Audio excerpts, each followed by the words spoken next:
Want to have your own business but don't want to start from scratch? Franchising might be the answer you're looking for. Welcome to the Level Up with Nick Lopez show.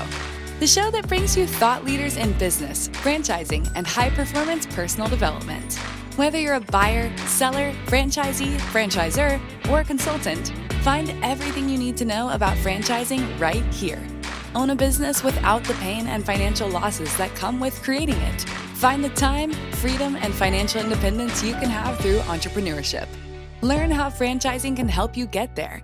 Listen up and get ready for another episode of the Level Up with Nick Lopez show.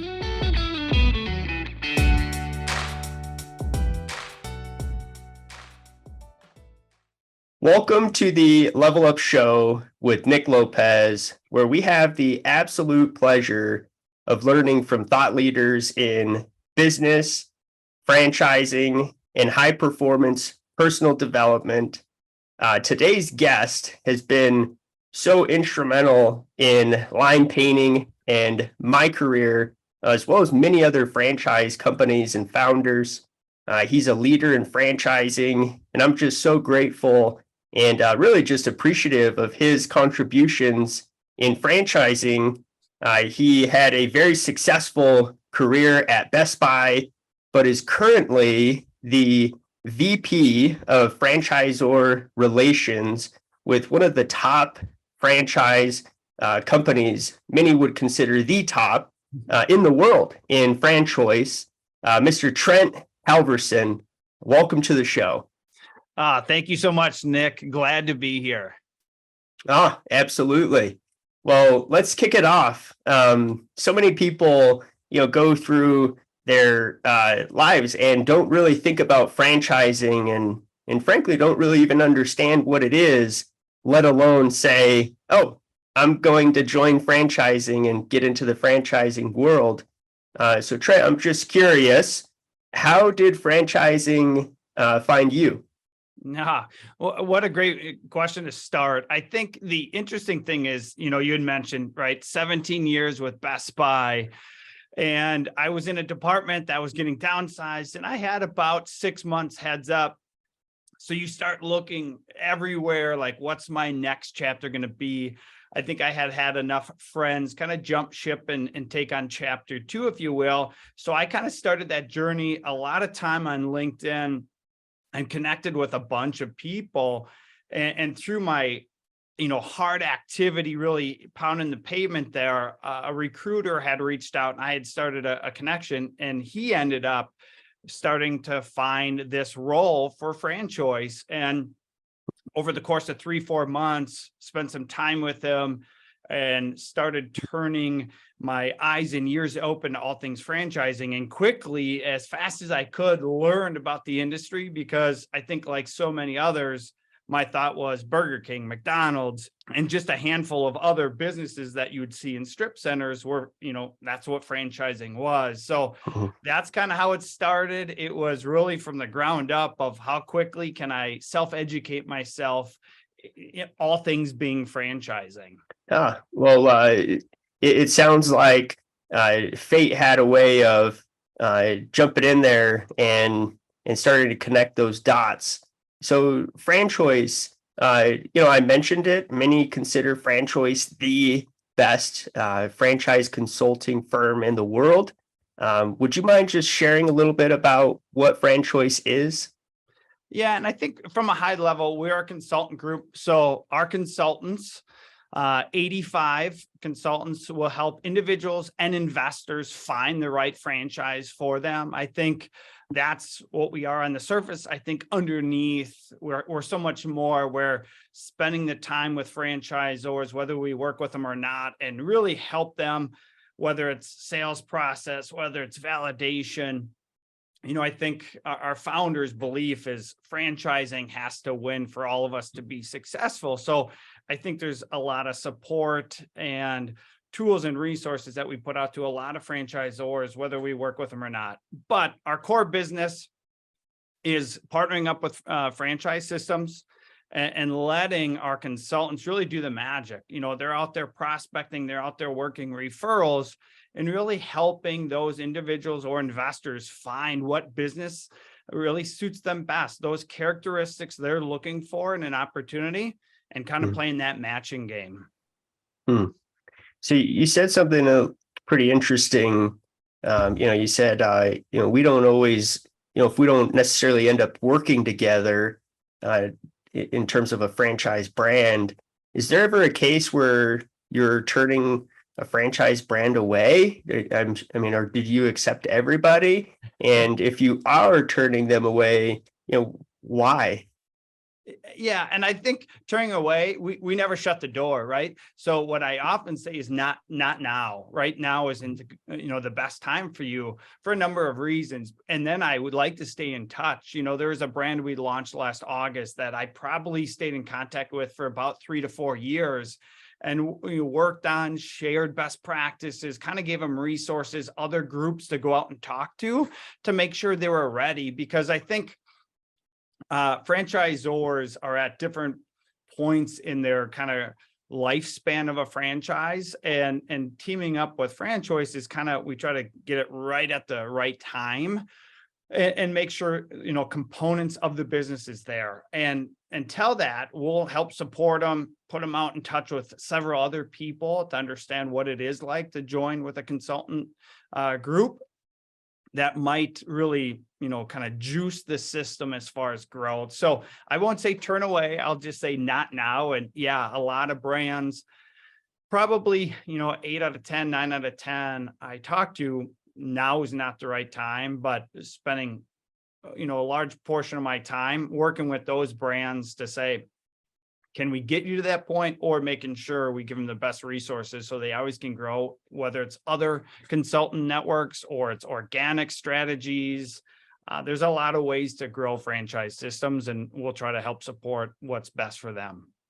Yeah, I appreciate that response. It may not be the right time right now versus just no. And that's really what it's about in franchising, is getting all of those parts together that do make it the right time. That was something that you said. It may not be the right time right now, but making sure that it's the right time, and when it is, then joining forces. So, what are some of the things that make it the right time? What ingredients are you looking for? That's great. We talk, like my first or second call, we're going to talk about 4 major buckets, and then I'll say 2 bonus buckets. And that deals with territory. Is a system ready to grow? For the most part, across the 50 states, maybe not in the registration states, but they're looking to grow across the states and can support, whether it's a franchisee in New York or California, just as easy as somebody in their own backyard. So we look at territory and say, hey, are you green light for most of the US? And then we look about if they have existing franchisees. Take a pulse check of how's validation. And we're looking for really strong validation throughout the system. It's, sometimes we hear a third's great, a third's neutral, and a third's negative. Well, that means 2/3 of the time you're not going to hear positive, and we need to hear positive. We know validation plays an important part. And sometimes that just means the franchisor goes back and coaches franchisees that, hey, adding to the system means more for everybody when the system grows. Or it might mean, hey, maybe we have to put some money into marketing or technology because that's what the franchisees are talking that they need.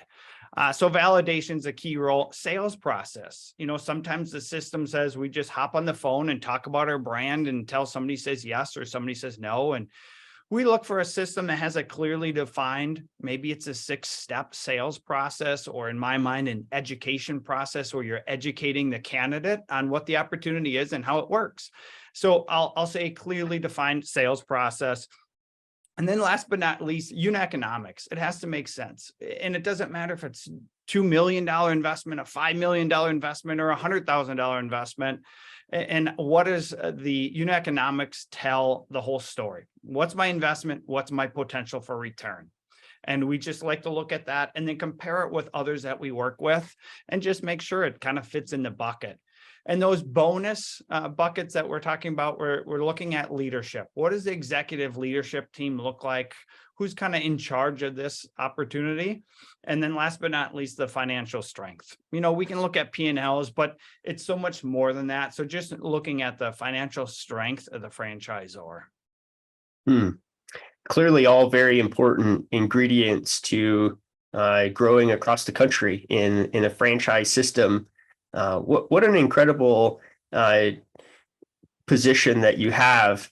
I know personally, I had spoken to a consultant at FranChoice and really didn't know much about FranChoice, and he had actually mentioned Lime to you, and you reached out and introduced me to the founder of Repum and Nick Sheehan, and so that was clearly a path that you felt would be a great solution, at least in my case, to make things make sense for a partnership with FranChoice. Even though at the time I was really just reaching out to a franchise consultant looking to grow, and little did I know I had so much more around the corner, and so when I say that I'm very grateful for you. That's really where that stems from, and I echo that again. Just thinking back to then and the journey to now. Really, really appreciative for what you do in the franchise world. We talk so much about the franchise owners, which are clearly very important, but there's this franchisor side of things as well, and that's really the world where you live at FranChoice. So again, thanks, Trent, for everything that you do in franchising. So you reached out to. I want to go back to what we were talking about initially, right? You're reached out to by a recruiter, and clearly you have many different paths that you can go. It's a big world out there. So why franchise? Why FranChoice, right? What led to you actually joining FranChoice? Yeah, I had the opportunity to spend some time with the full team and the founder, Jeff Elgin, some board members. And then just as I was looking at what skill set I had and P&L and people and all of this kind of led me down, kind of what you had said, the stars align and led me down and said, geez, I've learned so much about business from a high level, multi-unit, and understanding P&Ls and kind of what makes businesses tick. And then spending time with the FranChoice team, I'm like, this seems like a perfect fit where, a lot of my time spent with business owners and founders of businesses that are looking to grow. And that's what I was a part of with Best Buy, joining at, about 180, 200 locations and getting up over 1,000 and just watching what that took. So it kind of all made sense, and really connecting with the founder and the team here at FranChoice, saying, hey, I believe it's the right fit. And so much of my previous 17 years really plugged into what they were looking for. So you're talking about growth at Best Buy from 200 something locations to over 1,000. What was your role at Best Buy? Multiple roles, starting off on the sales floor back when I was probably 17 years old in high school, all the way to running a quarter of the company from a competitive marketing strategy standpoint. So really getting out there and looking at the competition. What are they doing and deploying, proactive campaigns that really got out there and in front of the customer. And then a lot of the retail roles inside, from GM to several of the district supporting operations, loss prevention, inventory control, up to 18 locations. And I'd worked from Minnesota to California to Ohio and back to Minnesota, and spent a few years out of the corporate office as well. Clearly it takes a team to do that, right? And so you're saying that you were on the marketing part of Best Buy? Correct. Yeah, on their competitive strategies team, but it was under the marketing umbrella. Yep. Awesome. So share with me a little bit more. What exactly did that role entail? Yeah, so we had field team members that were out there from a competitive standpoint, getting into our competitors. What were they doing? So we had some collective intel coming in, and then also working with the retail leadership teams, deploying those strategies to say, this is what we see the competition doing. How can we get out there and deploy a new strategy that either combats that or gets in front of it? Sometimes that was local store specific, but typically we were looking at impacting a dozen to maybe 100 stores, depending on the market, and deploying those strategies. So when you're evaluating competitors for Best Buy, who are some of those competitors, at least at that time? Yeah, we had Circuit City when I first started, H.H. Gregg, Walmart, were some of the big ones, Conn's down in the Texas market. So there were some regional players, but typically it was the other national players back in 2010. And so how did that competitive analysis contribute to the growth of Best Buy? I think they were able to deploy and react quite well. And we all know what soon came after, right? The retail competition was the whole internet made a huge wave and trying to react there. But from a retail standpoint, I think we were able to get in front of several things that other retailers were trying to do to stay afloat as the internet became a bigger player. A lot of price compression was happening over that time. So we're seeing prices constantly drop, and bulk stacks of large TVs and computers were really hitting to try to say, hey, consumer, come grab this now versus waiting for something to come on the internet. But it was just really that dynamic shift of what we saw taking place inside of retail boxes to the internet. And at that time, it was definitely trying to lower the price and get that consumer to grab it if they were in the store. And soon after I left, it was just the onslaught of what the Amazon and other internet players have done to retail in general. Yeah, so it wasn't necessarily just physical locations and companies. It sounds like it was also the economic conditions that were going on at the time and just how the industry evolved as a whole. Yeah, right? correct. Yeah, there's a lot of hands in the cookie jar and things happening with retail in general at that time, for sure. Yeah, what an exciting time to be at Best Buy and an exciting journey. But yeah, so I want to get back to FranChoice, and I have personally experienced what makes FranChoice so special. But I'm curious, from your standpoint, what makes FranChoice so elite? Yeah, I think the first thing that comes to mind is definitely our consultants, and you can hop on our website and take a look at any one of them and the business experience they bring. And some are franchisees, or they've started a franchise, or they're regional developers, or they've started companies, and some of them have been CEOs and founders of multiple companies. So the business experience that the whole entire group has together is just phenomenal. So understanding of how businesses work, leveraging their experience to really apply it inside the franchise model, it's just the beginning of the talent level that we have from the consultants. And then second, I think the competitiveness and the fact of, full-time commitment of these consultants. This is all they do, and they do it well. It's just, they love changing lives, assisting so many people in whether it's career changes or it's another diversification play of their investment, their pool of money that they have.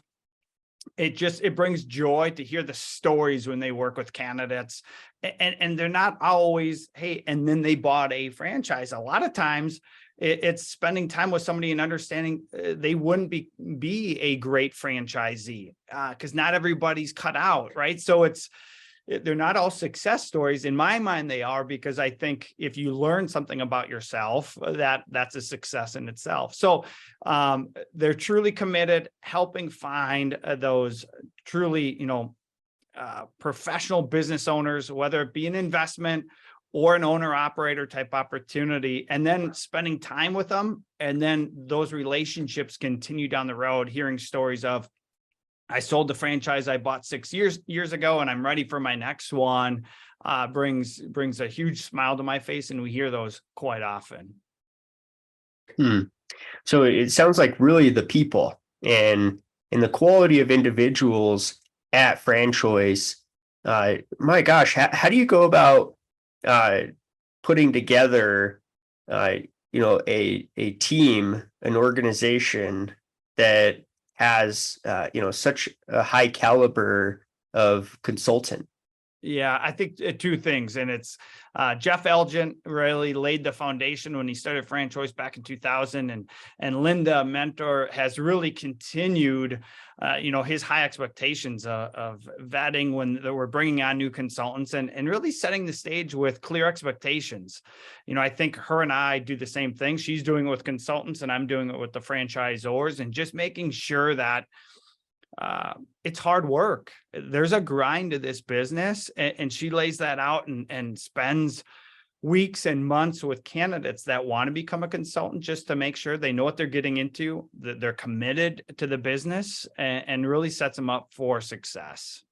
So in that recruiting process, clear expectations, obviously some great training, but why do you think high caliber individual, someone that started an organization or owns multiple franchise entities, and the list goes on and on, like you said, get on the list of consultants on the website and just look at the backgrounds.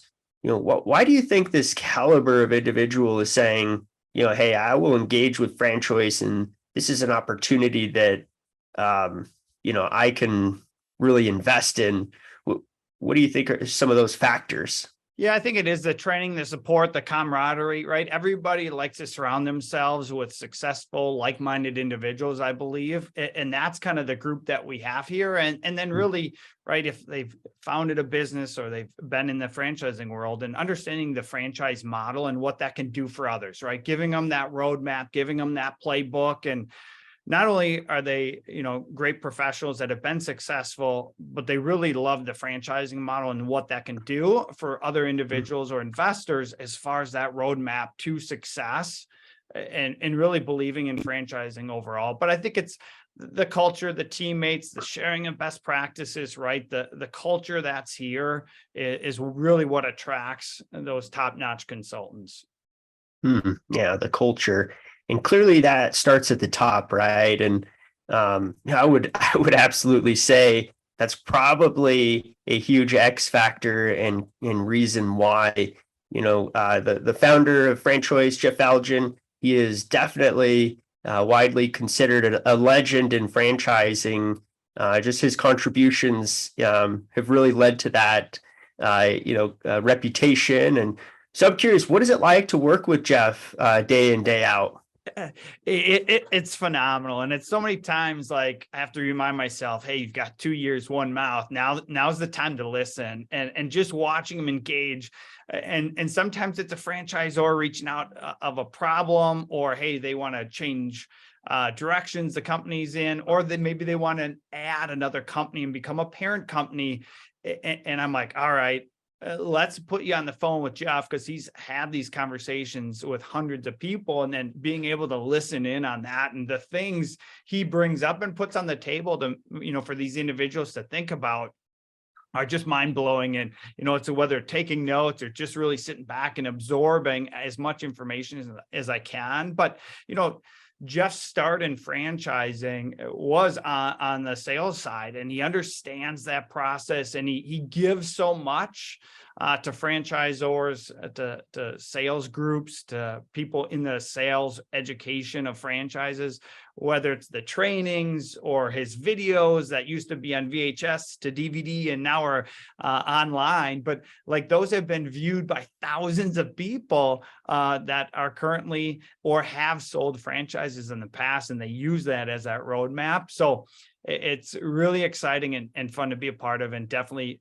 enjoy every day I get to learn from them. Yeah. So those tactics, the strategies, the process, Jeff's clearly done a great job of documenting and creating that as a training, not only within FranChoice, but to professionals in franchising as a whole, specifically franchise organizations. Wow. Okay. So, my gosh, I think we're zeroing in on, what makes FranChoice so special, right? It's clearly the people and the training, and, but more specifically, the leadership and the culture. And those are all things that I've really appreciated. In my time with FranChoice, you just feel the culture, you see it, and you can't fake that. And my goodness, culture kicks strategies butt all day. And when you have great strategy, world-class strategy, and world-class culture, it really makes for an elite organization. So yeah, Trent, you've seen so many franchise organizations really take off and do what you said, right? The initial conversation that you have, initially vetting, considering those 4 points that you mentioned in that initial call, and those considerations to partner to grow nationally, to seeing brands actually do that and establish a household name. What are some of the factors that contribute to brands that you see really take off and realize that national footprint? Yeah, that's a great question. I think it starts from those buckets, right? And then I believe timing has some importance of it as well, but also just education, right? Our consultants have to get to understand these brands. How do they work? What are the revenue streams? What is that leadership? So that takes some time for those relationships to kind of bond, gel, and feel confident bringing their candidates, whether they're individuals or investors too. So, I think that timing factor plays a part. And I've got examples of that, several franchisors where all of a sudden it was timing. And maybe that's a new health and beauty industry that we've never seen or worked with before. And then the consultants take, maybe 3 to 6 months to understand it. Maybe some of the consultants go out and try whatever services they provide. So typically on those newer industry related franchise systems, it takes a little bit because our consultants have to kind of get behind those brands. Other times we launch a new brand and the relationship's already formed if they're using an franchise sales organization, an FSO or a development group, and sometimes those take off a little bit quicker. But I think it is those 4 buckets that they're really excelling at, and plus those bonus questions of great leadership and great financial strength. And it's just kind of magic, right? There's something to when success happens that the stars align, but really it's the foundational work the franchisor has put in years prior, right? We know these founders have had long nights, early mornings, and really grind at the business every which way. And when that has all been laid, then the selling of franchise systems, franchisees, is a little bit easier than the grind that once was when the organization was building. So long answer, but I think timing is important, but I think also those groundwork components are there for a reason, because that is the foundation.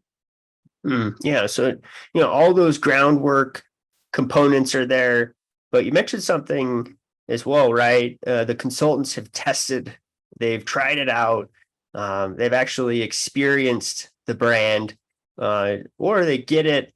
But more importantly, there's a relationship there, and sometimes that takes time. Or if you're a brand that's with a franchise sales organization, that could already create that validation, that trust there that could otherwise take some time.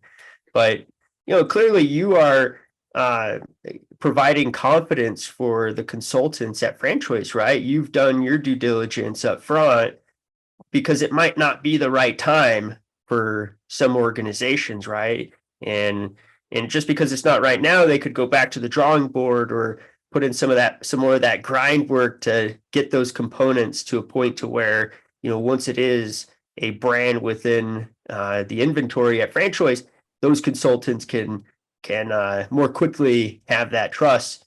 Granted, that doesn't mean that it's automatically there across the board, right? So I can see how, showing up and being a part of different activities and the ways in which you can develop those relationships and and get in front of consultants is just so important, right? As we're talking, it's becoming more and more clear that, franchising and business is about people and about relationships.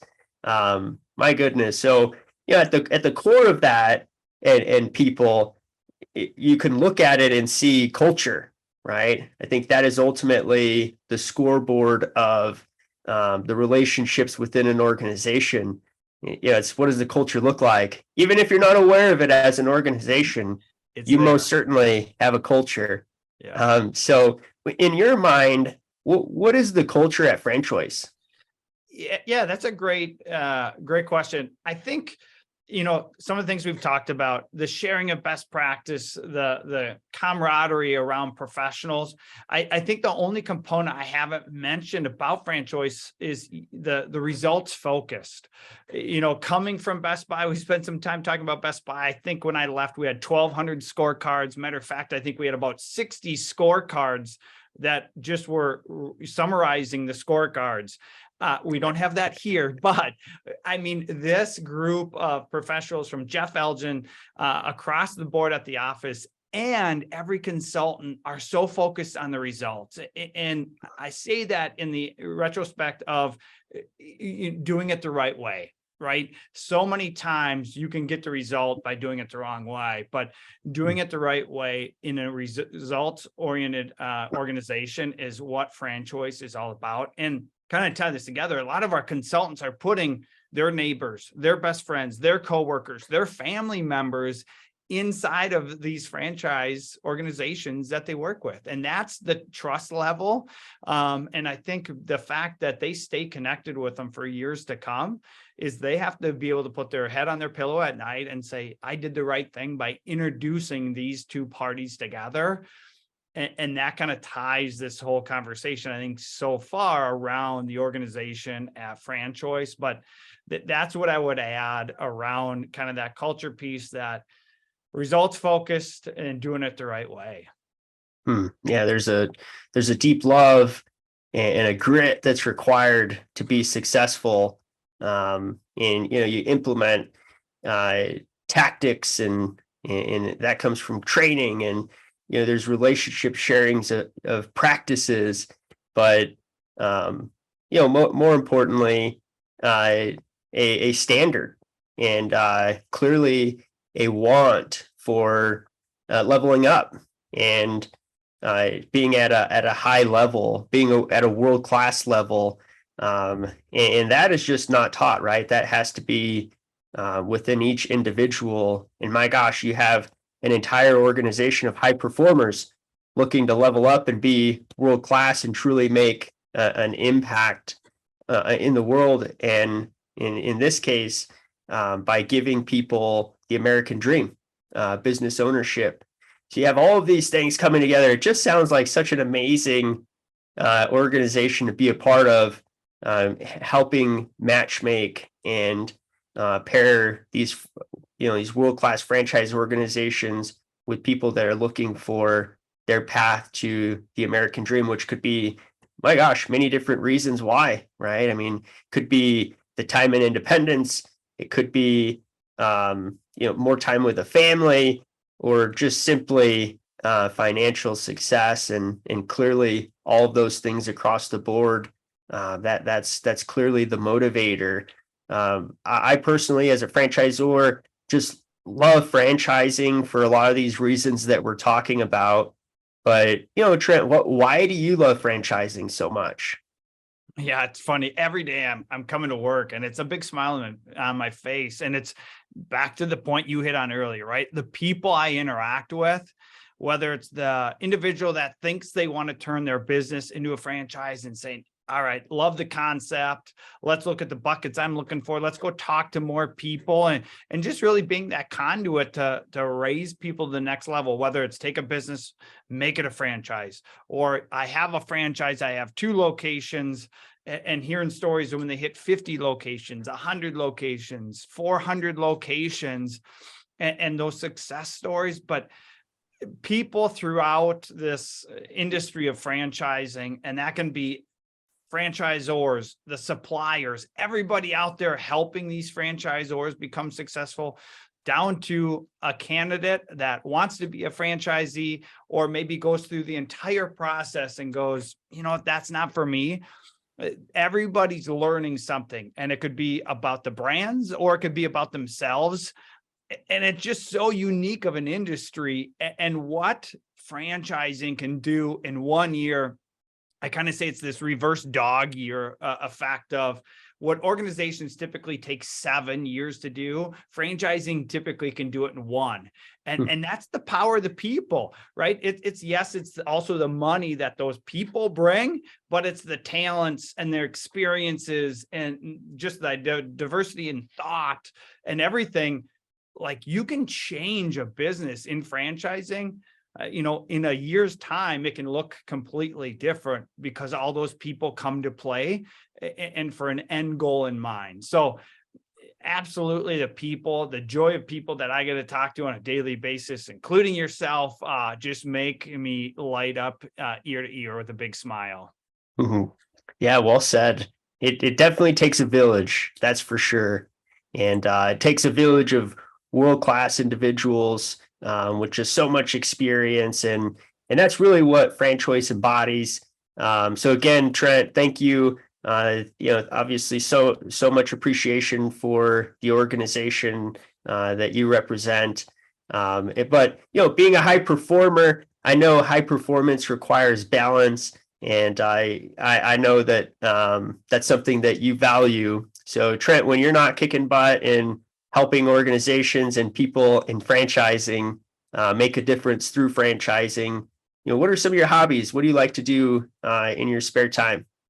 Yeah, you bet. And typically it was the snowboard or golf. And now I have 4 kids, and no, it didn't happen overnight, but spending more time with the family is definitely my go-to. And that could be taking the family to the cabin or just spending time at home. We're getting into that early stages of T-ball and kicking a soccer ball around. I'm also doing a college visit with my oldest daughter next week. So just a range of activities, but spending time with the kids, the family, is got to be my first go-to if I'm not working. Yeah, what a joy. I always have a blast catching up with you, Trent, whether we're talking franchising, business, hobbies, clearly our families, so many values that we share. I really appreciate you getting on the show and just contributing to the franchise world. That's the point of this show, helping individuals level up through franchising. So Trent, thank you for being on the show. I greatly appreciate it. Yeah, you bet, Nick. Anytime. So if anybody is interested in getting in touch with you, how can they do that? They can get connected through the website, FranChoice.com, but my email, just throw that out there, is just T Halvorson, THALVORSON @FranChoice.com. Well, I know I certainly learned quite a bit today and leveled up. Got some insights into this amazing organization at FranChoice. And if you're interested as a franchise brand in joining FranChoice, I highly recommend it. My experience has been nothing short from world class, but more importantly, please contribute to this conversation. We talked about so many things, ranging from how you scale an organization, what is required to do so, the importance of people and training and expectations and culture, more importantly. So drop some comments down in the comments, contribute to the conversation, but subscribe to the channel. The more subscriptions, the more we can grow and the more we can give back. And as always, level up. Thanks for listening to another episode of the Level Up with Nick Lopez show. Remember, it's never too late to get started on your entrepreneurial journey. Don't forget to subscribe, like, and share if you enjoyed today's segment.